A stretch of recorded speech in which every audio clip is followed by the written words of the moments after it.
Listen, you're not gonna find anything on me, okay? Trust me. Empty your pockets into the tray, sir, or we'll have to. Your pockets, sir? Lady, the problem isn't in my pants. Welcome back to Thinking Critical. This is Wes, and another week, another #1 issue for a Dawn of X title. This week, we're going to be reviewing Hellions #1 from Zeb Wells and Steven Segovia. It's an interesting title, not exactly anything we've seen in Dawn of X so far, but with me to talk about it is my X-Men historian, the Marvel aficionado, Doc. How you doing, buddy? I'm doing good. So what were your expectations coming into Hellions? Incredibly low. I think I've been outspoken in my utter detest for Mr. Sinister after Kieran Gillen got his hands on him. The rest of the cast, I was a little, I wasn't super skeptical about, but we knew that it was kind of going to be centered around Sinister. But then I saw Zeb Wells, and I'm like, you know what? I've liked some of Zeb Wells' stuff. I liked his New Mutants. I even liked his old New Warriors whenever he did the reality TV show era pre-Civil War with Scotty Young. So I like Zeb Wells.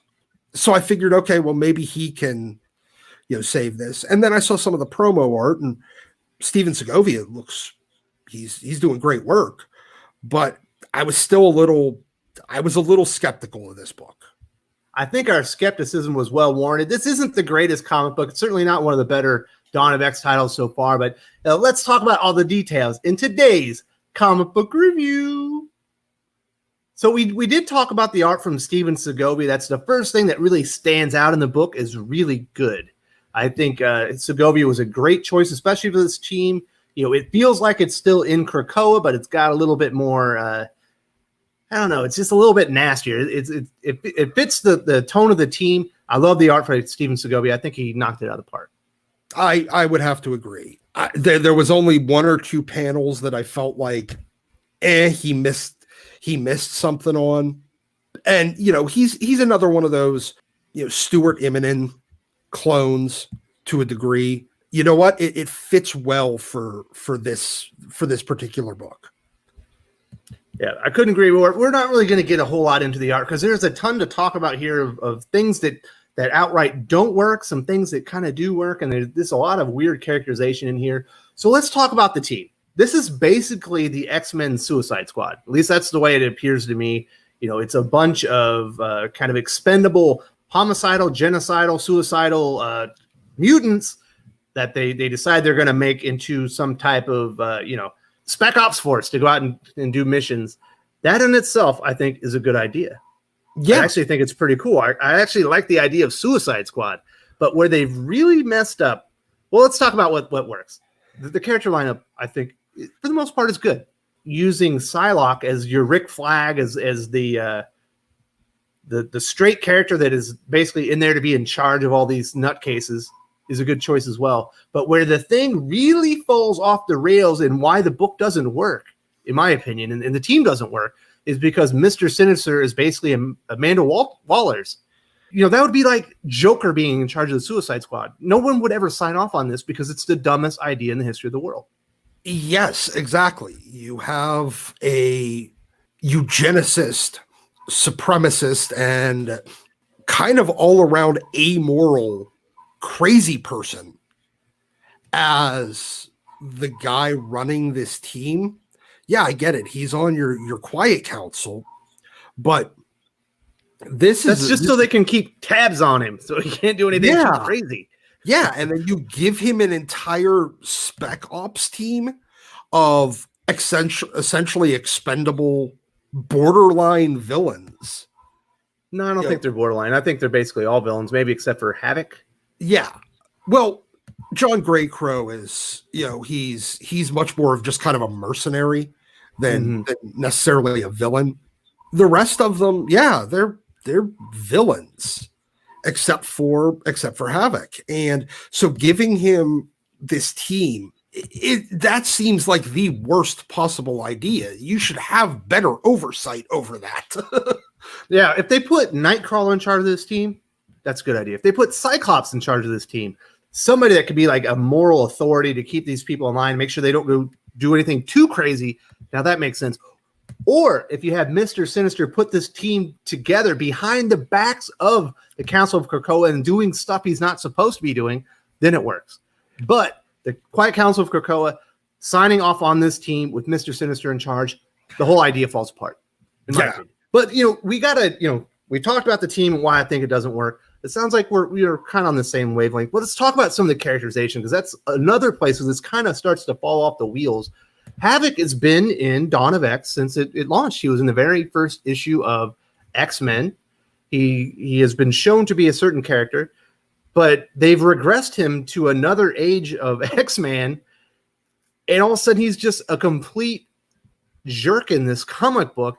Like, he's calling out Nightcrawler in the opening scene, calling him out on, are you trying to give me a Bible study lesson, when Nightcrawler calls him out on some of his stupid short-sightedness regarding some villains that they're intercepting. And it doesn't fall in line with the character that we've seen so far in Dawn of X. Yeah, no, this feels much, much more like they were all of a sudden he went back to Axis era. Before we, I don't want to spoil anything for the end, but I do feel like the end of this particular issue might offer some insights into why, but it kind of came out of nowhere. And being that it was in the beginning of the book, I don't know. It felt like, Zeb Wells was starting out like not understanding Havok. Now, maybe he's got a way to write his way out of this, but it really did feel off. All right, so one last thing we have to talk about Havok before we move on to the other team members. At one point, he's sitting there, he's talking to Nightcrawler. All of a sudden, somebody tries to shoot him with an RPG and kill the two of them. So he starts attacking them and defending themselves. He's about to kill the one dude, and Wolverine just jumps out of nowhere and saves the human, says, "You can't kill them." I completely call BS on this. It was established during the first meeting in the Quiet Council of Krakoa that you can kill humans protecting yourself or defending Krakoa. Wolverine would never have stopped that, and I hated it. Yeah, no, that's the one part. I could have seen somebody else there, Nightcrawler, maybe even Rockslide. Wolverine is the last guy that would have stopped it. Then the comic does like a Suicide Squad style montage from the movie where it introduces the other team members that, they're supporting characters. They might not be the most important ones. And there's two of them that just stand out. You would never put these people on any team ever. If anything, they should be thrown into the pit immediately because they're both just pure evil. The first one being the most evil one, Empath. He's literally using his power to make young child mutants fight each other. Fight each other to the death, too. Yes. Like all of his former Hellions teammates, he's making them fight to the death. The only reason that Empath was ever even remotely sane and stable was because of Emma's direct oversight when she was, running the Hellions whenever, at the old Massachusetts school back in the 80s. She was the only person, because she is a high-level telepath. So she can keep him in line a little bit. This is not a person that I would ever even consider putting in a field. No, you wouldn't trust this dude with a cap gun, let alone actually doing anything important. Now, the next one that they introduced that is absolutely insane, you would never trust with anything, is Wild Child. He's supposed to be, taking medicines to maybe make him less feral, I guess, because he's been too wild, like eating animals in front of children on Krakoa and stuff. And he tries to kill a couple of people that come to tend to him. But yes, they're going to throw him on the team as well. Yeah. He goes after Sage and Celia Reyes, and he's obviously been hiding his meds and not taking them. Okay. If you want to go like Age of Apocalypse style and, have Creed, keeping him on a leash, maybe that would have worked, but Creed's already in the pit. If you've already put Creed in the pit, Wild Child absolutely needs to go into the pit. I couldn't agree more with you. Those two characters alone, if there ain't a chip in their brain or there's something like a neck thing where you hit the button, they lose their mutant powers, which they would never do on Krakoa, you couldn't send these people out. It doesn't make sense. I think Zeb Wells might have dug himself a hole just including these members.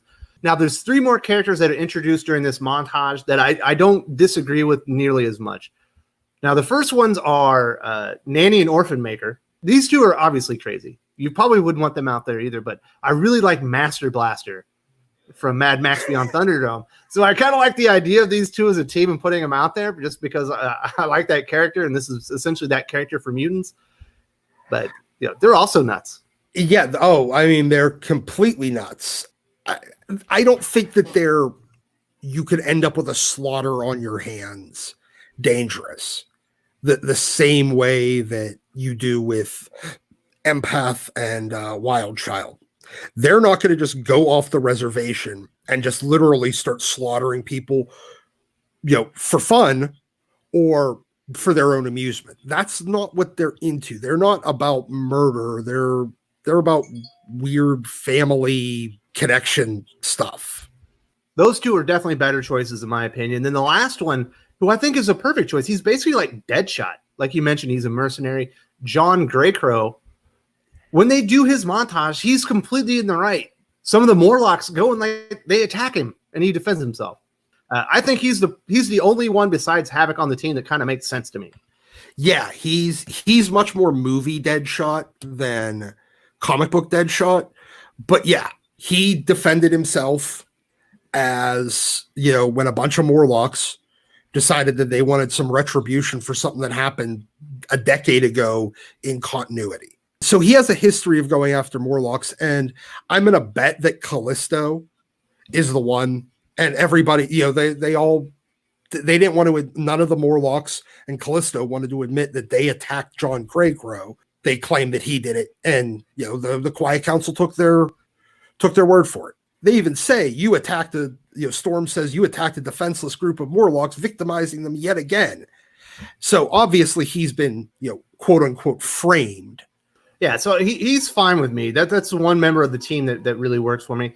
Then there's some weird characterization with Cyclops. They're going before the Quiet Council. They're taking Havok before him because he defended himself and almost killed somebody. I guess he disfigured a couple people, and left him in the hospital. After they try to blow him up with an RPG, and they're gonna give him judgment, and Cyclops loses his mind. Doesn't feel like Cyclops that we've known this whole time. Although I could see him maybe losing it for his brother, who has been an a-hole to him in the past. But then, as soon as Cyclops did this, he can no longer be the captain commander of Krakoa. He's compromised. He's no longer a good military leader. Yeah, he's obviously placing his brother over the nation. I understand that, but yeah, you're right. It does kind of prevent him from actively doing his duty. You'd have to find a different captain commander.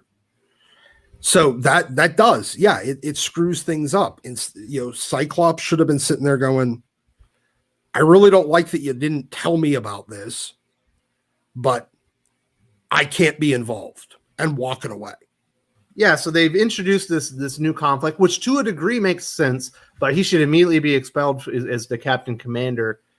Everyone should have been defending Havok anyway, because he wasn't in the wrong. He was just defending himself in Nightcrawler. So, like I said, the characterization is all over the place. None of it really makes sense, even within Dawn of X. Not only does this stuff not really make sense altogether with all of X-Men history, but it certainly doesn't work in Dawn of X, to my opinion. But there is one last scene. I'm not really going to show the picture itself in the review that it does redeem the book a little bit. The very last character shown. Do you want to just say the name and we'll end the review there, or do you want to get into it? No, I think we should get into it. It's Madeline Pryor. And this is where I said that it might redeem some of what Alex's behavior early on. Maddie and Alex have a long history, and he was with her whenever she, turned into the Goblin Queen, from just being Madeline Pryor. He was ensorcelled by her back then. And I get this weird feeling like, it's not necessarily a return to Axis Havok, but I'm betting that she's ensorcelled him again remotely. We're about to find out. Now, that could explain a lot of the mischaracterizations too. That was the one big redeeming part of this book. She's got that connection to Sinister. She's got that connection to the Marauders. She's got that connection to Alex. She's even got that connection to Scott and Jean. So I like it. That and the art for me. So, let's put a bow on this. As far as the art goes, I would personally rate it like, a 4 out of 5. This is above average art, not, excellent art, but it's above average. It's very good, especially for Dawn of X. It's one of the better illustrated books that we've had so far. As far as the characterization, it's really all over the place, and a lot of things don't make sense. Like, it doesn't make sense with the story. So I'll give the characterization like a 2 out of 5. And the plot, there isn't really much plot. It's mostly setting up the next issue. So I'll give the plot like a 2 out of 5 as well. For overall, I will rate this comic a 2.5 out of 5. I don't really recommend it. It's average to just below average. Not a very exciting idea. I like the idea of the mutant suicide squad. I like some of the components of it. Having the Quiet Council sign off on Mr. Sinister running this group is a no-go for me. It doesn't make any sense. There are a couple of members that are too crazy even for this group, and there are no checks on them as far as how you're going to keep them in line, i.e., why aren't there things in their brains that they're going to blow up when they start killing people? What are your overall thoughts, to sign us off? I'd say about a 3 out of 5. I'm much more excited for the return of Madeline Pryor, especially come on. We get actual, OG Inferno era Madeline Pryor outfit too, which is one that I didn't expect we'd be able to get in 2020. And now that raises it a half point by itself. All right, so we're almost on the same wavelength. You liked a little bit more than I did. I'm going to keep reading this one because I think it could get really interesting. You got to get Mr. Sinister out of there, though. It doesn't work, just in all of Dawn of X. It just doesn't work for me. Yeah, agreed. But I think as long as Maddie is the antagonist, I think Sinister is going to be involved. All right, Doc. Thank you so much for joining me for this Hellions #1 comic book review. Really appreciate your time. I love it, man. Enjoy. Thanks for having me on. If you enjoyed this video, please give it a like. I would appreciate it very much. It helps us attract more views for the channel. Subscribe for future commentary, comic book news, and reviews. And don't forget to ring the bell for notifications. If you want to talk comics, movies, and much, much more, you can follow me on Twitter at Wes_from_TC. With that, Salamat Po, and I'm out.